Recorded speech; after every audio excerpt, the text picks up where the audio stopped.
Voy a presentar yo un tema de mis últimos años de investigación, producto de los trabajos de restauración, conservación, organización de materiales, documentación, análisis de materiales y pues propiamente mi trabajo ya de lleno, que es la parte de la epigrafía y de la reconstrucción de la historia de las élites que aquí anduvieron hace varios siglos. En años anteriores yo ya había presentado varias pláticas aquí en este mismo recinto. Generalmente lo había enfocado más a la parte de la guerra, porque bueno, seguro muchos, ¿no?, de aquí presentes saben que Toniná, aparte de su sello, de su arte en escultura y en estuco, pues es la representación de cautivos y parte de la ideología militar de este sitio. Sin embargo, hay muchísimos otros temas tópicos que, pues, producto de estas investigaciones que he venido realizando, pues he ido identificando. Debo de decir que este trabajo no lo realizo solo, ¿no? Además de la parte de restauración y del equipo, que pues es súper importante. Si no hubiera esta organización, este orden, y solamente entrar a trabajar o a ver los materiales sucios en las bodegas, desorganizados, pues la mayoría de lo que presento pues no se lograría, ¿no? Pero además pues yo cuento con un equipo en investigación conformado por Alejandro Cheseña, también es epigrafista de la UNICACH, Guido Krempel, él es de la Universidad de Bonn, alemán, y él es el que está realizando la documentación de toda la escultura de Toniná, alrededor de 400 monumentos, es el corpus escultórico. Y además de otros colaboradores como Yuri Poliukovic, también epigrafista, los fotógrafos Jorge Pérez de Lara, Gabriel Cedillo Lascurain y Luis Martín Martínez en su momento también han sido importantes para realizar la documentación.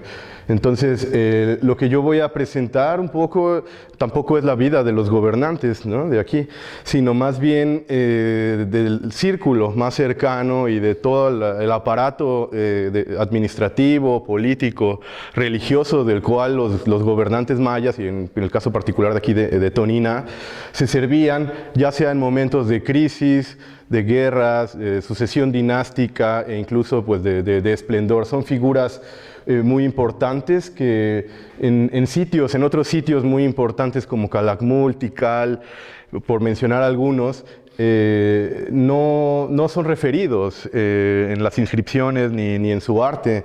Y Toniná tiene una peculiaridad de que es el sitio en donde las biografías de estos sacerdotes, cortesanos, políticos, quedó plasmada de una forma muy, muy detallada.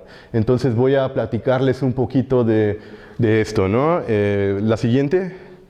Bueno, antes, muy breve, les voy a rápidamente mostrar y referir que pues Toniná es un sitio que en el caso del área maya y particularmente de Chiapas es de los que se reportan desde una etapa muy temprana. Las referencias más tempranas son de inicios del siglo XVII. Por ejemplo, Fray Gregorio García, hay otro Fray Jacinto Garrido que llega después, esto en el siglo XVII. Palenque es referido hasta finales del siglo XVIII. Esto evidentemente es nuevamente fortuito y no hemos dado en los archivos con referencias hacia Palenque más tempranas, pero mientras tanto podemos sostentar que Toniná es de los sitios en Chiapas que son referidos de forma más temprana. Se conocía, la primera referencia es como a Jauricap o a Jaricap, que es el señor, como el señor de las manos, así se le conocía. Posteriormente le van a llamar de diferentes formas, ¿no? Tulijá, por ejemplo, posiblemente pues no por la cercanía con el río Tulijá, pero pues los exploradores y frailes en ese momento pues lo asociaban como de alguna forma más cercana a Tulijá, entonces también le llamaban Tulijá, y ya es hasta que lo reportan como Toniná, ¿no? Que bueno, pues Ton es piedra y Ná es casas, ¿no? Las casas de piedra. Y bueno, el siglo XIX pues va a estar abarrotado de diferentes personajes como Guillermo Dupé, Frederick Catherwood, ya hacia finales del siglo XIX, los esposos Seller, quienes, bueno, empiezan a hacer documentación de algunos de los monumentos. Cuando se introduce la fotografía a finales del siglo XIX, pues también tenemos registros históricos que son muy, muy importantes, ¿no? Franz Blom, pues es de alguna forma el pionero, por así decirlo, no solo aquí en Tonina, sino en Palenque y en muchos otros lados, porque ya trae la arqueología como una disciplina científica, ¿no? Ya se empieza a hacer arqueología propiamente, más que el saqueo que hacían con anterioridad todos los anteriores exploradores, además de que él es el que comienza a establecer una nomenclatura de monumentos, que en términos de arqueología, pues eso es súper importante mantener, y bueno, en algunos lugares se ha perdido, ¿no? Se ponen nombres extrafalarios o cuestiones por el estilo, pero él es un pionero. La siguiente, Blom, pues la primera mitad del siglo XX está muy presente aquí en Tonina, también con Gertrude Duby, y bueno, la década de los 70 con la misión arqueológica francesa, que son dos temporadas de campo muy, muy importantes, ¿no? Aquí pues hay gente que quizás eran niños y recuerdan a los franceses, o incluso trabajaron con ellos, el caso de Don Mario, ¿no? Que fue capataz de Éric Taladoire. Y bueno, es la época más importante en el sentido de documentación arqueológica y de contextos.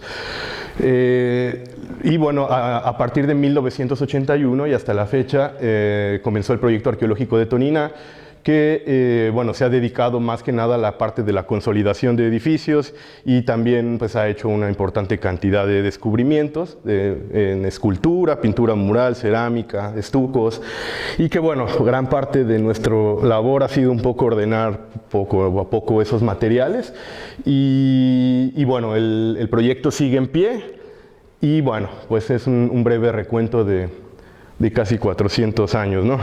La que sigue. Bueno, vamos a ponernos en contexto espacialmente. En su lado derecho ven un mapa del área maya. El área maya se divide en dos grandes regiones, las tierras altas de Chiapas y de Guatemala, que es la zona montañosa, y las tierras bajas, que pues es del Petén central y de las montañas del norte de Chiapas, pues hasta prácticamente la península de Guatemala. Tonina se encuentra en la parte occidental de todo este mundo, del mundo maya, de todo este mapa geopolítico. Todos los puntitos que ven, no son todos los sitios, pero fueron capitales mayas que durante el periodo clásico abarca del año 200 a 900, y es la época de esplendor político, religioso y artístico. Pues Tonina fue una ciudad sumamente importante en esta región, en el occidente de las tierras bajas mayas.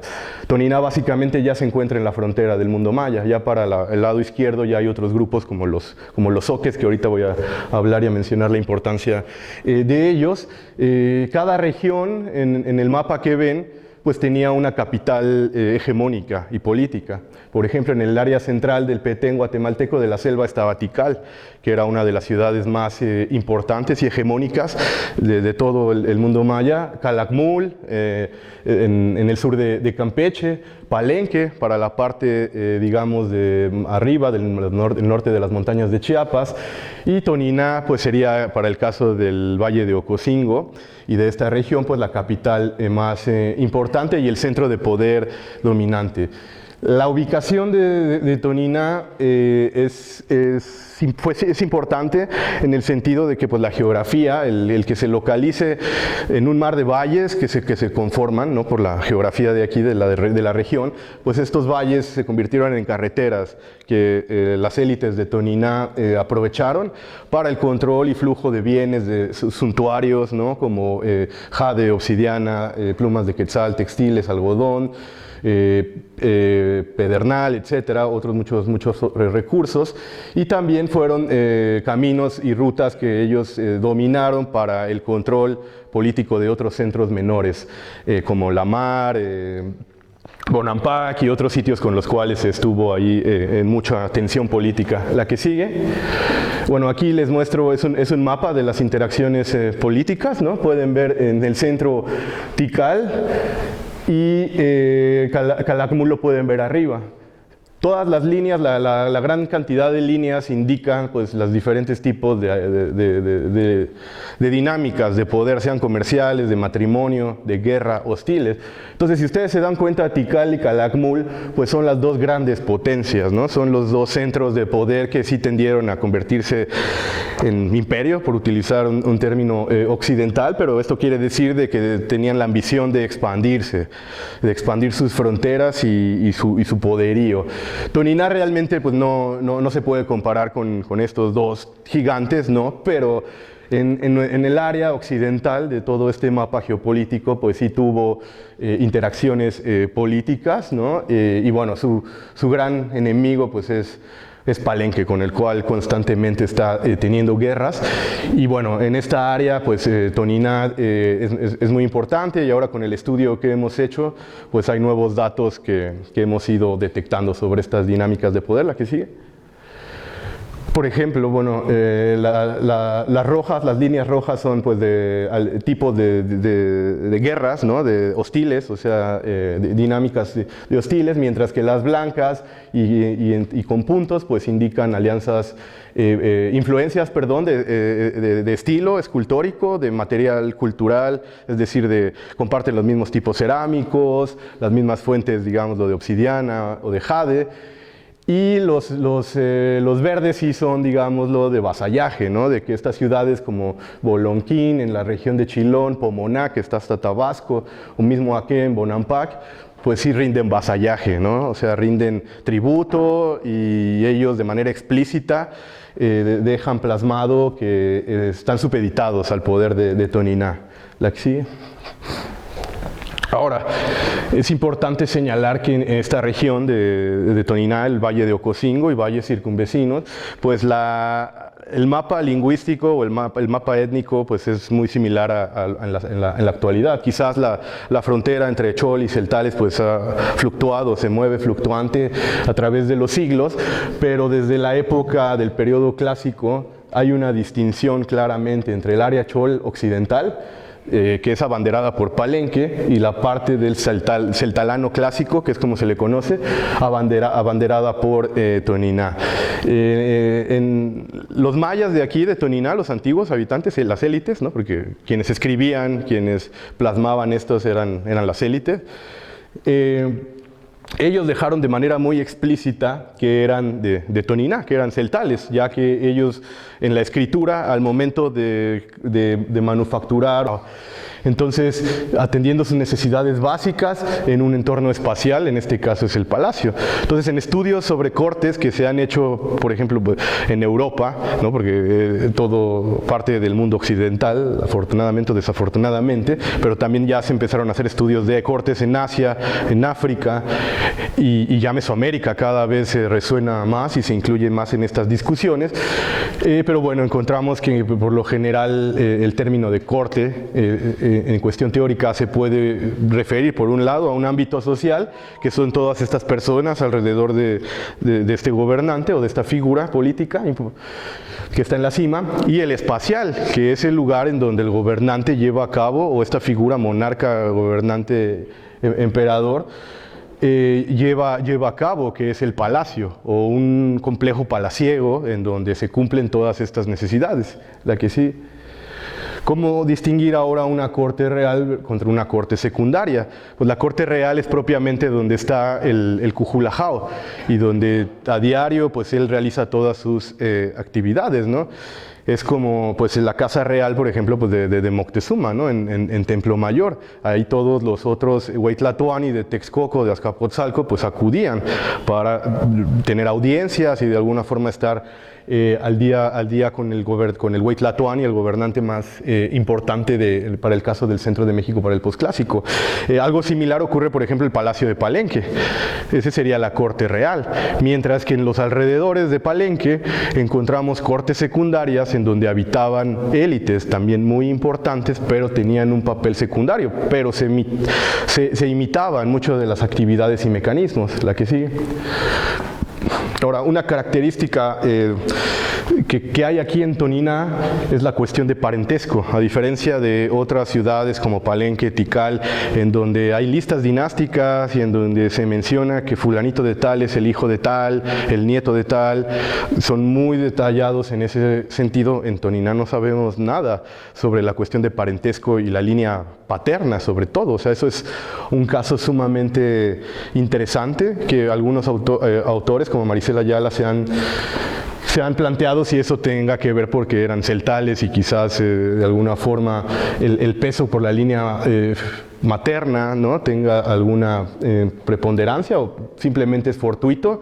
No creo que sea fortuito, después de 400 monumentos que hemos visto, el que no aparezcan esas referencias debe haber algo detrás, pero lo que sí es interesante, a pesar de que no se establece quién es el padre o quién es el abuelo, la cuestión de la línea, ¿no?, materna en este caso, ¿no? Y bueno, tenemos también evidencias de reinas, ¿no? Ixcahuilcán, que fue una reina muy pues importante porque a ella le tocó la etapa de la captura del hijo menor de Pacal, Canjoiquitam, que estuvo aquí en cautiverio un tiempo.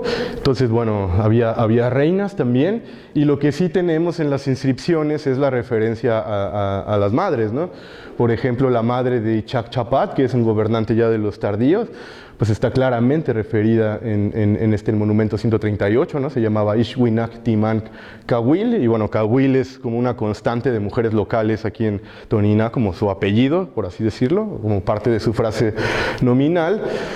En este otro monumento también tenemos referencias a las mujeres, ¿no?, al papel, ¿no? En este caso Ixmuyal Chan Cahuil, pero esta es extranjera, este es de un linaje asociado a un linaje conocido como Cook, que es bulto, que es estos bultos sagrados, ¿no?, pero así se llamaba el linaje, y este era la esposa de Tunchapat, que es el sucesor de Ichac Chapat. Entonces vemos bastantes referencias a las mujeres. La que sigue, por ejemplo, en este mismo monumento, el anterior, también se refiere a Ixcac Nicté, y ella es local, como la madre de este gobernante Tunchapat.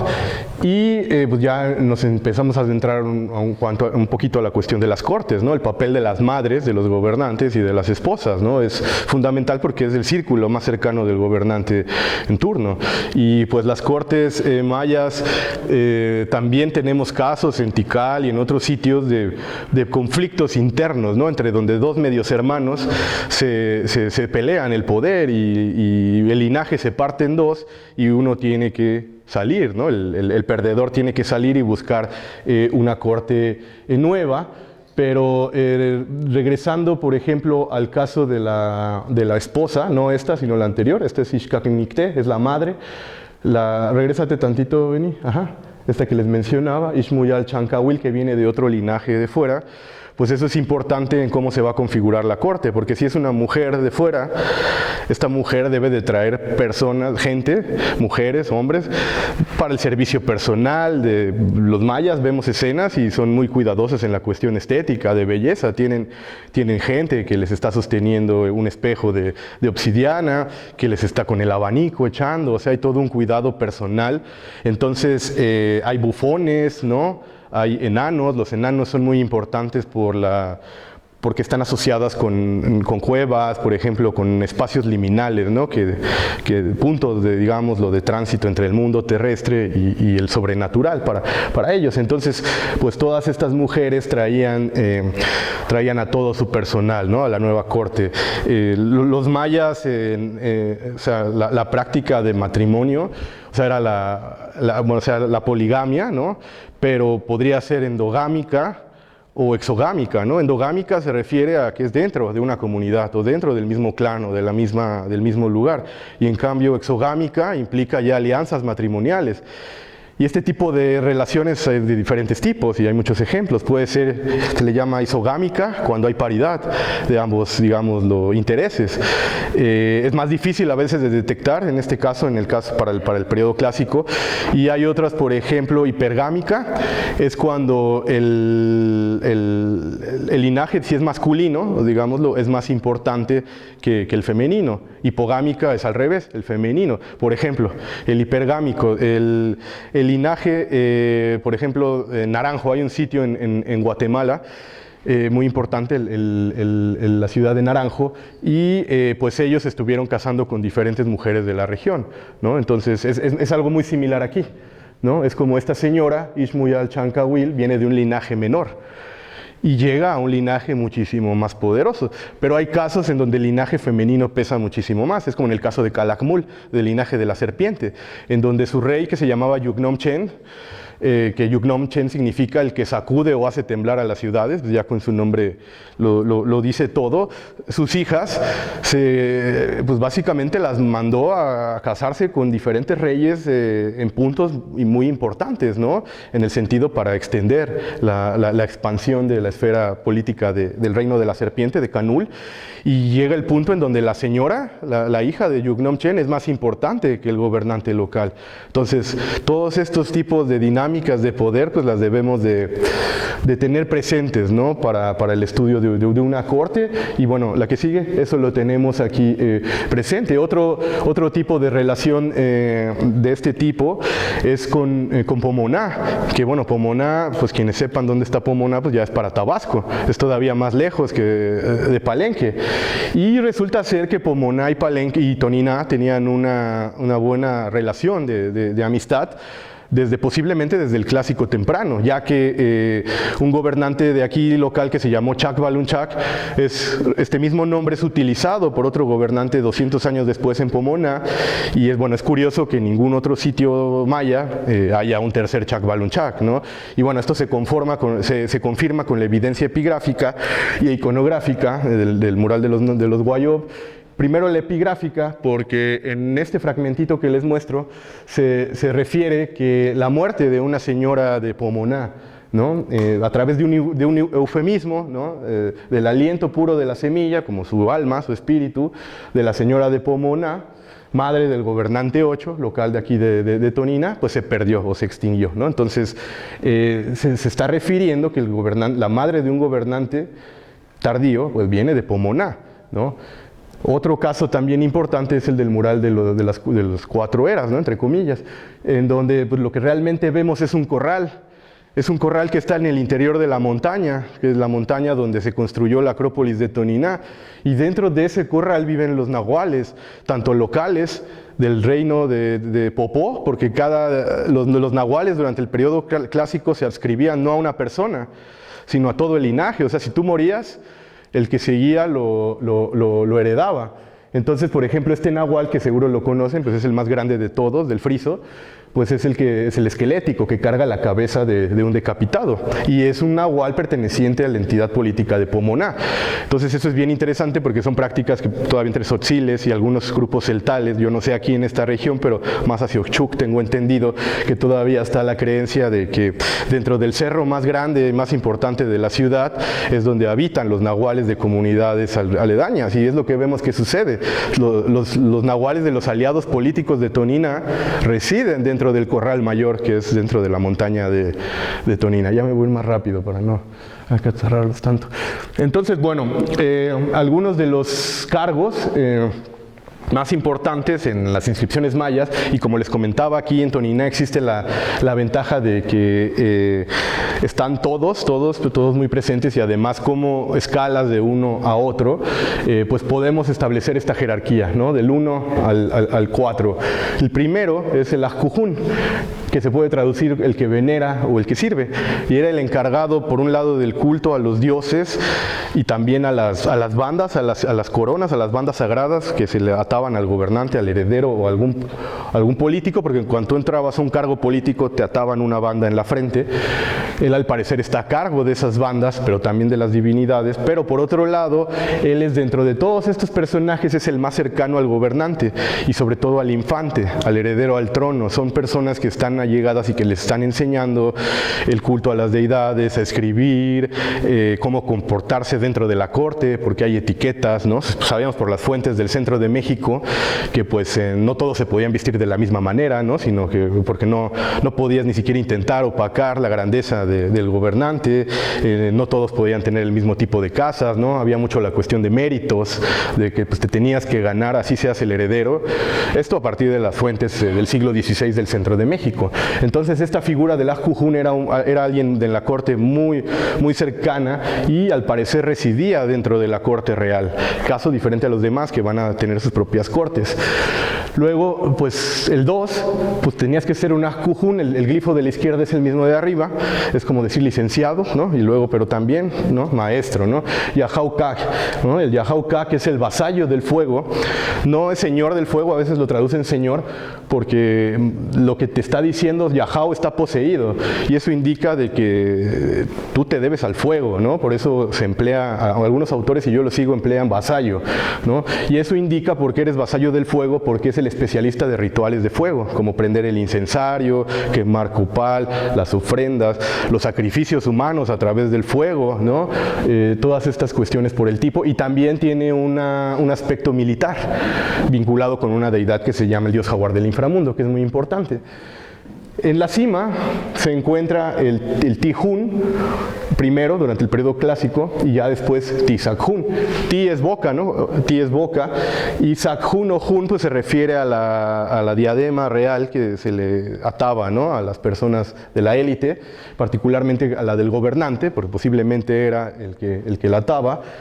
Y pues se le puede traducir como el portavoz de la banda blanca y bueno, lo traducen a veces como una especie de vocero o primer ministro, es decir, es la segunda persona más importante dentro de la corte después del rey.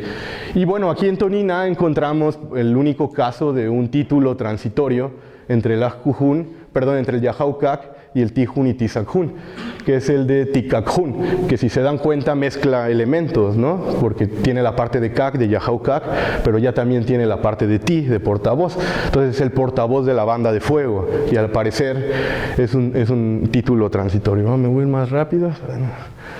Y el otro, que también es importante, es el de Zahal.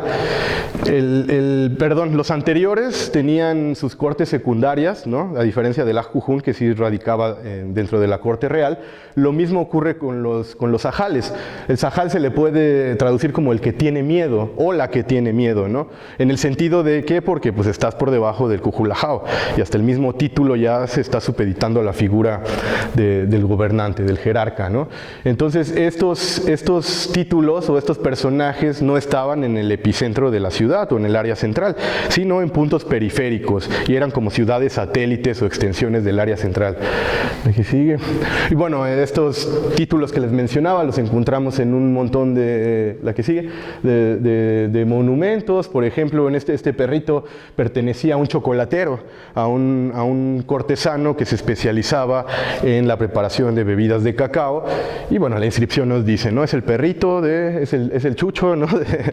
del que se encarga de preparar el cacao. Y bueno, el trabajo que ha hecho Benito recientemente con lo de pintura mural que presentó la semana pasada, pues también encontramos escenas de corte, ¿no? Bueno, se pixeleó un poco, pero allá arriba se ve a un personaje con un grande abanico y un poco de las plumas de la indumentaria del Cujulajao de aquí. Igual en piedra tenemos, a pesar de que están fragmentadas, tenemos escenas donde varios participantes cortesanos están en fila, ¿no? Acercándose al trono del gobernante, ¿no? De este lado están en un lado izquierdo y de este del derecho. Y bueno, rapidísimo, algunos ejemplos, ¿no? El más temprano Ajujún que tenemos pues es de entre los años 589 y 600. La que sigue es anónimo debido a que la inscripción está incompleta, pero pues muchas de las labores que hacían era visitar las tumbas de los gobernantes que ya fallecieron.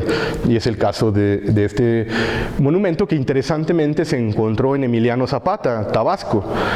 La explicación podría ser de esta relación con Pomona y de que pues, en la antigüedad esta pieza salió como expoliación, como una reutilización en la época prehispánica, o que alguien la sacó en la época moderna y pues para allá dio a parar, ¿no? Pero bueno, este texto nos registra la visita a la tumba del gobernante, que les decía que se llama Chac Balunchac, y que curiosamente también allá, cerca de Emiliano Zapata, pues ahí está cerca Pomona, es donde se encuentra otro gobernante con esta misma frase nominal. La que sigue. Bueno, también tenemos referencias a las esposas de los Ajkujunes. Por ejemplo, este es un fragmento, digo, está incompleto, de una escultura temprana, más o menos.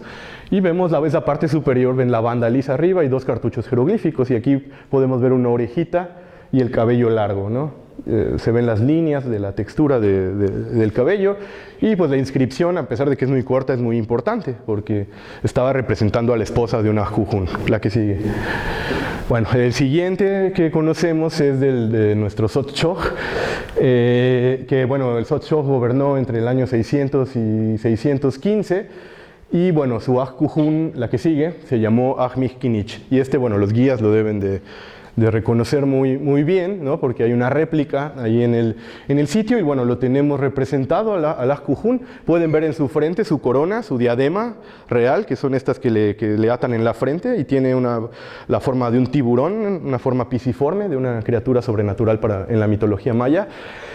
Carga una bolsa para guardar copal en la mano, aquí abajito, y arriba pues es muy curioso, siempre nos ha llamado, y a todo el mundo le llama la atención lo curvado de su cuchillo, de su pedernal, ¿no? Porque pues, parece hasta como oriental o algo por el estilo, pero bueno, evidentemente es utilizado para la cuestión de sacrificio. Y bueno, la inscripción lo que nos dice es un final de periodo importante.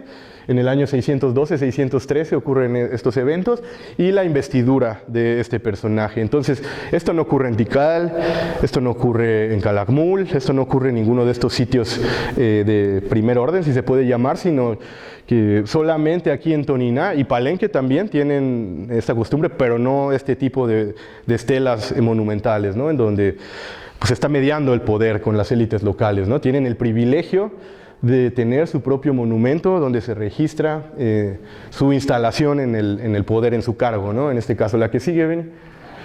Luego otro ejemplo, pero ya del gobernante que le sigue, que es durante el reinado de Bahlam Chapat, que es uno de los gobernantes más longevos. Él gobernó del 615 a 665. Y ya aquí empezamos a ver una jerarquía dentro de la estructura, ¿no? Porque ya no solamente es Ajkujun, sino que va a ser Nun, que Nun es como mudo, pero mudo en el sentido de un lenguaje esotérico, alguna especie de penitencia o ritual, aún no entendemos bien, que tenían que atravesar. Y el Tijun, que es el que les comentaba, ¿no? Que es el portavoz, ¿no? Del gobernante. Entonces se trata de Hunsinajishtun, la que sigue. Y bueno, esta es una de las estelas más que, bueno, es la imagen del cartel de este evento. Y esta es una pieza extraordinaria porque nos registra la vida de este personaje y las diferentes etapas por las que él pasó. En la escena lo vemos a él representado, el cruzar la mano al brazo es símbolo de respeto. Viste extrañamente podría hasta parecer femenino, pero no, por un poco alargado el faldellín. Y al pie del personaje está un casco que se conoce como cojao, es un casco de origen teotihuacán del centro de México y que tuvo gran boga acá en el área maya y es de prestigio. Entonces esto indica de que el Tijun es el que carga con estos símbolos de poder e indumentaria de poder del Cujulajao. Bueno, la fecha de la dedicación de la estela es póstuma, ya es después de la muerte de este personaje, ahorita vamos a ver, pero celebra un final de periodo en el 28 de enero del 633, ya traduciéndolo a nuestro calendario, evidentemente. La que sigue.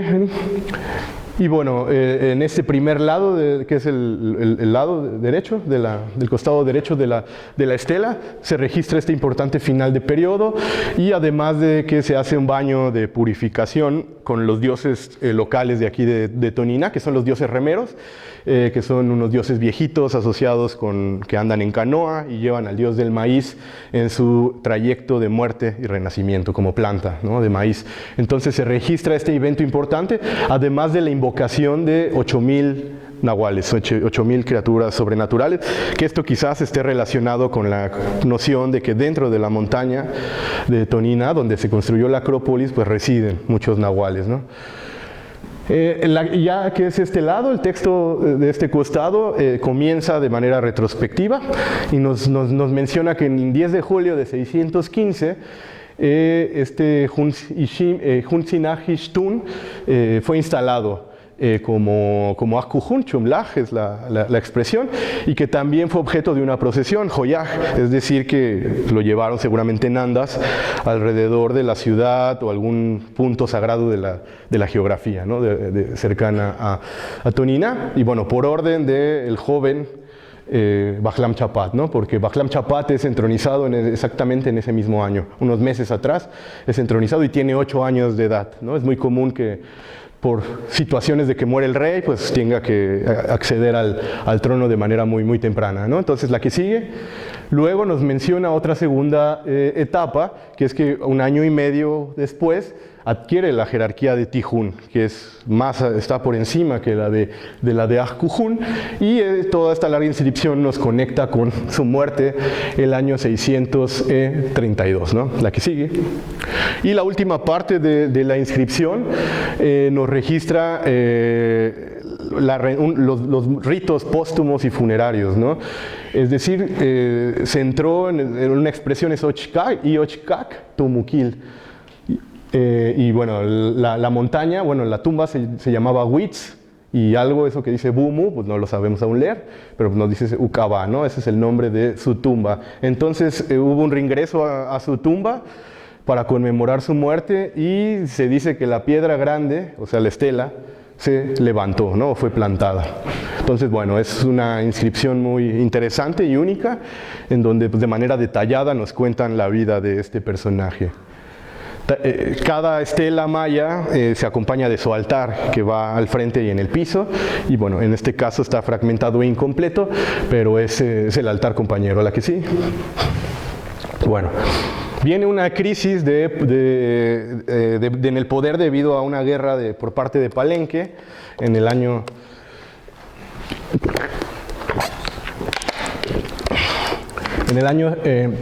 687, Cambalam II, que es el hijo primogénito de Pakal, manda a un ejército a invadir y a tomar Toniná, lo logran y matan al rey en turno, que se llamaba Guaygual, que Guaygual se puede traducir como hechicero o el que es hábil en la manipulación de los Guay, ¿no? Que Guay es Nahual.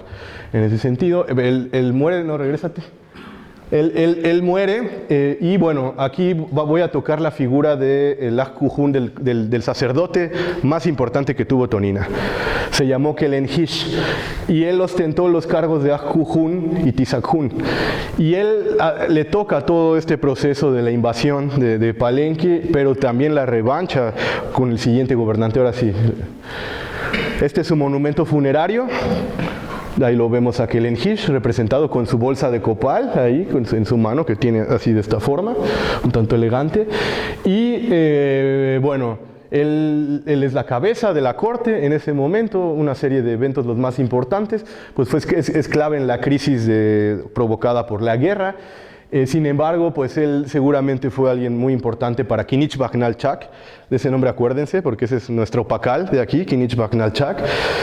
Él es el que lleva a Toniná a su época de esplendor y de dorada, ¿no? No solamente arremete contra los ejércitos de Cambalam, nunca llega a Palenque, al parecer la batalla fue en un punto intermedio, pero derrota a los ejércitos y trae como prisioneros de guerra algunos capitanes de guerra de Cambalam. Sin embargo, esto solo es el inicio, esto es 692, la revancha.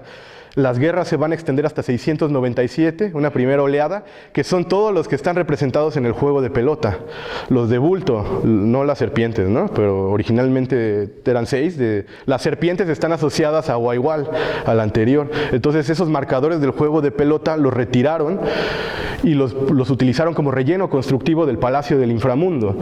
¿Por qué taparon el Palacio del Inframundo? Porque era una corte, un laberinto, porque era el acceso por el cual querías apantallar, ¿no? al gobernante visitante, y entonces pues cubren el Palacio del Inframundo de forma simbólica, porque pues fue una humillación tal que pues tienen que ocultar todo lo que se relacione con este gobernante y pues acto, ¿no? de vejación para la ciudad. Entonces en esta primera oleada hasta 697 estos cautivos son representados en el juego de pelota. Él va a gobernar hasta 707, 708 y va a tener otras guerras, ¿no? Y hay información más al respecto. Pero bueno, Kelenhish es sumamente importante al grado de que en el monumento funerario, en el monumento 165, es divinizado. Se dice Ukuhul Tisakhun Nahochan Ajao, el divino Tisakhun de los señores del Nahochan. ¿Quiénes son estos señores del Nahochan? Son los dioses remeros. El Nahochan se refiere al quinto nivel del cielo, que es el nivel asociado a las primeras lluvias y al renacimiento del dios del maíz. No es fortuito que la quinta plataforma aquí sea la más grande y donde están todos los entierros, posiblemente de muchos de estos sacerdotes, ahí fueron enterrados, en los sepulcros, ¿no? Que se conocen muy bien, sobre todo los guías, ¿verdad? Bueno, muere en 717 y es interesante que, o sea, su prestigio es tal que el cargo de Tisakhun va a quedar vacante 15 años, hasta que la siguiente viene su mancuerna, la que sigue, viene su mancuerna, que es Akchagnaj, y él es un caso único, porque él es el único en todo el área maya que conocemos su carrera política. Así, desde que comenzó hasta que terminó. O sea, él lo tenemos documentado desde que es un Ajkujun, cómo pasa a ser Yahaukak, Tikakhun, y hasta que finalmente, 15 años después de la muerte de Kelenhish, adquiere el cargo más importante de la corte de Toniná. Y bueno, vean los diferentes gobernantes, no lo voy a estar leyendo para no tardarme tanto, por los cuales él atravesó.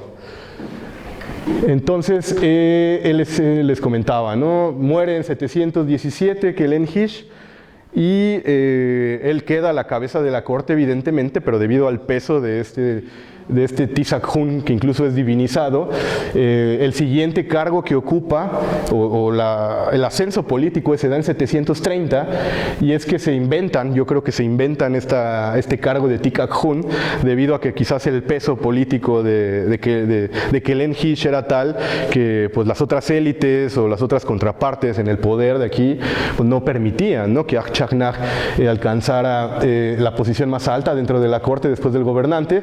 Sin embargo, en su monumento funerario, pues ya él es registrado como Tisakhun, ¿no? O sea, al final sí se le reconoció como tal, y bueno, realmente es un periodo bastante largo de 42, 43 años de su carrera política. La que sigue. Rápidamente, pues los Ajkujun también, no solamente este tipo de monumentos, sino también, por ejemplo, con el juego de pelota. Tenemos este anillo de juego de pelota, la parte de arriba se exhibe en la sala 1, y un fragmento, hay fragmentos que, bueno, aún hay que ver si se pueden empatar y unir, nos dice que pertenecía a un Ajkujun, que era el anillo de un Ajkujun. Y este yugo lo encontró Thomas Lee y, bueno, junto con Alejandro Cheseña, publicaron en 2005, 2007, la pieza, y bueno, es muy interesante porque es un yugo, ¿no? De piedra verde y tiene incrustaciones, glifos de concha en la parte superior de la especie de herradura que se forma, y lo interesante de la inscripción es que nos dice que era el yugo de un Ajkujun perteneciente a la corte de Bagnal Chak. Entonces vemos, la que sigue, también están asociados a estos objetos. En el Templo de las Luciérnagas también otro texto de pertenencia, ¿no? En este caso de un elemento arquitectónico. La inscripción del costado nos menciona que el muro estucado pertenecía a un Ajkujun también del reinado de Kinich Bagnal Chak. La que sigue. Y bueno, rapidísimo los últimos. Tenemos uno muy interesante, el que sigue. No lo sabemos leer todavía porque está al inicio y está muy erosionado en pintura mural, que es también lo que Benito ha estado trabajando. Pero es muy interesante que después viene Hushtekuk, un título asociado con Hushtekuk, que Hushtekuk es una corte secundaria asociada donde varias princesas llegaron a Palenque y se casaron con gobernantes de Palenque. Entonces es sumamente sugerente que se esté registrando a un Ajkujun que es el Tisakhun de Tunchapá, de un gobernante de Toniná. Es decir, que una persona de Hushtekuk, un noble, un noble asociado a la corte enemiga de Toniná, termine dentro de la corte de Toniná. Y son estas dinámicas de poder que están haciendo. Y esto se relaciona porque Tunchapá dirige una guerra contra Palenque y Toniná sale victorioso. Así lo indica esta inscripción. Además corresponde con una época de oscuridad de Palenque, en donde de hecho no sabemos quién es el gobernante en turno. Y es muy posible que sí haya ocurrido esto, ¿no? De que se hayan traído a un noble de la corte enemiga aquí a residir y como estas formas de asegurar el poder de alguna forma. Entonces esto es súper importante, este fragmentito, así como lo ven, es muy importante para esta etapa de la historia. La que sigue, Beni, la que sigue, el último uno de los últimos gobernantes, pues también ya encontramos a otras figuras ya más aisladas de Ajcujunes y también en este caso de Tisakhun, y se llamaba Bajlamchak, ¿no? Y bueno, esa es la escultura de Bajlamchak, que es su representación de este sacerdote. Entonces vean, ¿no? Siguen teniendo la importancia al grado de tener sus propias esculturas. La que sigue. Y bueno, algo rapidísimo ya para cerrar, es que los Ajcujunes, Yahaukak y Tisakhun aparecen desde finales de los años 500, desde 589 hasta 796, 798. Sin embargo, ya se van diluyendo su presencia, ya no es tan marcada como al inicio, en donde pues, vieron la cantidad de piezas que les mostré en piedra, la mayoría. Sin embargo, es interesante que mientras los Ajcuhun, Tisakhun y Yahaukak disminuye su presencia en el arte de Toniná, surge el de otros, los ajales, que ya son los que no propiamente están ligados con la corte real ni las cortes secundarias en los alrededores, sino que ya tienen provincias, ya ellos están a cargo de provincias en los alrededores. Son gobernadores provinciales, gobernadoras provinciales, y aquí es muy importante porque la presencia femenina está muy marcada y son como de los nuevos hallazgos que hemos hecho. En cerámica tenemos en polícroma, ¿no? Sajal, la construcción, digo incompleto, pero ese cacharro sirve, es muy importante. Esta pieza que se exhibe en la sala A, este borde de plato, también menciona la procesión de un sajal cuando es investido. Y ese altar de arriba pequeño que se exhibe en el Museo Nacional de Antropología, y vale decir que es una de las piezas que salen más tempranamente de aquí de Toniná fuera. Llega en 1832, ya está siendo dibujada en el Museo Nacional, posiblemente Dupé se la llevó. Vemos también la presencia de los ajales, la que sigue, pero vemos la presencia de femenina, ¿no? Este es un altar de una colección privada en Estados Unidos, que en algún momento lo saquearon de aquí, y bueno, está en una colección privada en Estados Unidos, y es muy importante porque pues, tenemos una escena, es un monumento funerario, como los anteriores que les he estado mostrando, y pueden ver que hay dos plataformas, ¿no? Una que está a ras de piso y otra que está por encima. En el arte maya, el que tú estés por encima de otra persona, pues ya indica la jerarquía y la posición en donde tú estás. Entonces, al parecer, ya el trabajo final de detalles del escultor no lo pudo terminar porque hay partes muy burdas, por ejemplo, las piernas ni siquiera se distinguen. Pero si notan esas como especies de U's en el textil, esa es la forma de representar algodón en el arte maya. Entonces es una especie de huipil largo, muy largo, ¿no? Porque vean, las U's las tienen casi a la altura del brazo del personaje masculino. Y bueno, la inscripción de alrededor nos señala la muerte de la Sajal, ¿no? Y nos dice que es la madre de este personaje que está abajo, que también es un cortesano muy importante, que va a ser Tisakhun, de estos que les mencionaba. Sigue la presencia de ellos, pero ya, o sea, al grado de que, pues, bueno, aquí seguramente porque es su hijo, ¿no? De ella, pero ella tiene, digamos, el primer plano de representación, y el texto que está en la banqueta, que empieza, pues, nos dice Usajal, es la Sajal de Kinich algo Chapat, ¿no? Que es el gobernante 8. La que sigue. Hay otros más fragmentos, ¿no? de este tipo de esculturas funerarias, ya aquí es masculino. Este personaje que ven aquí parado está bailando, porque el piecito de la derecha, el talón, lo tiene elevado, y esa es una convención de danza en el arte maya. Se trata del mismo personaje que vimos en la escena anterior con la mujer, nada más que ya ahora él es ajal. la cláusula termina como usajal. Entonces esto nos está diciendo que el sajal para este momento es más importante que el tijún, que el yahaucac y que el ajcujún, que eran los que tenían toda la preponderancia en siglos atrás, ¿no?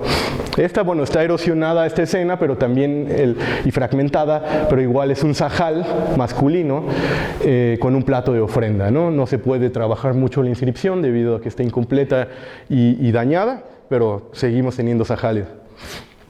La que sigue.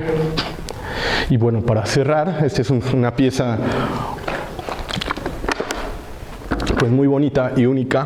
Digo, desafortunadamente está incompleta, pero igual es un panel, ya no es altar, ya es un panel que también estaba este formato de piezas, funerario de una mujer. La inscripción, bueno, antes la escena, está su brazo de este lado, igual como ocurrió con el otro altar, al parecer el artista no terminó de tallar la pieza, hay detalles, ¿no? Por ejemplo, la mano, la desproporción de la mano y la posición de la muñeca no es normal. Digo, ya también estamos en una etapa del periodo clásico ya tardío, pero sí hay anomalías en ese sentido, detallitos, ¿no? Pero bueno, tiene un largo huipil que cae hasta los tobillos y su mano derecha no se ve muy bien, nada más se ve un objeto, quizás un punzador para autosacrificio. No lo sabemos. Lo importante es que hay una pequeña base con una banda acuática y una piedra en medio, dentro de un signo lunar. Y bueno, eso se va a relacionar con su título. En el lado izquierdo estaba una fecha, ¿no? Está incompleta, ¿no? El inicio, y está esta expresión que les comentaba, este eufemismo, ¿no? De que la semilla blanca expiró, ¿no? Que es un eufemismo para el espíritu o la noción de corazón, espíritu, ¿no? En la antigüedad. Y de este lado nos dice la identidad de la mujer. Nos dice su nombre, Ishnapkuj, y nos dice que es entre sus títulos, una Ishsahal, que es de los que estoy hablando, y más interesante, y es un caso único, Ishtuj. Y tú, es interesante que en celtal no hemos encontrado nada, ni en chol, pero sí en las lenguas canjobalanas, que los canjobalanas pues son nuestros vecinos para la parte de la frontera entre Chiapas y Guatemala. Y ahí encontramos que tuj se relaciona con baño de vapor, ¿no? Entonces es un título relacionado con la del temazcal, de alguna forma lo podríamos traducir en este sentido. Y eso tiene relación con la escena, porque es una piedra para el temazcal, lo que tenemos. Y quizás ahí hay como una mezcla entre la representación del propio temazcal o del horno, ¿no? Bueno, propiamente, ¿no? Porque en clásico maya el temazcal se decía pipnajil, pipnaj, ¿no? Y de ahí viene cochinita pibil, ¿no? Porque la cochinita pues es un horno que se hacen en hornos al interior de la tierra. Entonces hay ahí una analogía y una relación. Entonces, bueno, aquí texto, en este caso la imagen se corresponde con el texto. Pero bueno, aquí para cerrar ya propiamente, lo interesante es de que empezamos a ver estas figuras que al inicio los ajales habían estado silenciadas, no aparecen en el registro epigráfico, básicamente hasta el clásico tardío, y eso evidentemente se relaciona con pues, las dinámicas de poder. Al parecer ya Toniná, entre los finales del siglo VIII y a lo largo del siglo IX, pues ya pierde el peso político y hegemónico. Ya no hablemos con respecto a Pomoná o con respecto a Bonampak o Tenampuente, sino ya incluso aquí en los valles, en el mismo valle de Ocosingo y en los valles circunvecinos, pues al parecer ya está perdiendo el peso o el dominio que tenía, al grado de que tiene que reconocer a estas figuras que anteriormente no eran reconocidas. Y bueno, muchas gracias. Hasta aquí mi rollo.